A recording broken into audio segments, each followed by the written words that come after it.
એટલે ભગવાને એને સતત વચન આપ્યું કે હે બલી, જ્યારે અત્યારે હાથનું મનવંતર હાલે છે ને, મેં વાત કરી, જ્યારે આઠમું મનવંતર આવશે ને ત્યારે હે બલી તું ઇન્દ્ર બની, ત્યાં સુધી તું પાતાળમાં. એટલે જ્યાં સુધી સાતમું મનવંતર ચાલુ છે ત્યાં સુધી બલી આજે હયાત છે, પાતાળમાં રાહ જોવે છે કે સમય જાય,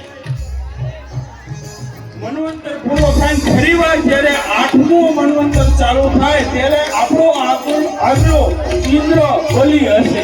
ભગવાને એને કહી દીધું અને ભગવાને અહીંયા વામન અવતાર લઈ અને બલીને માર્યો અને પણ બાંધ્યો. એનું પણ એક કારણ છે કે જ્યારે પ્રહલાદને ભગવાન મળ્યા, નૃસિંહને માર્યો ત્યારે ભગવાને એને વચન આપ્યું કે પ્રહલાદ, હવે હું તારા કુટુંબમાં કોઈને મારીશ ને, હવે હું તારીશ.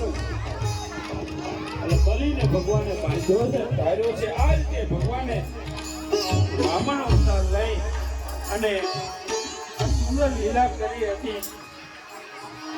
આગળ જતા આગળના કથાની અંદર સૂર્યવંશની કથાઓ આવે છે અને એ સૂર્યવંશની કથાની અંદર સૂર્યવંશના જે મહાન રાજાઓ થયા એ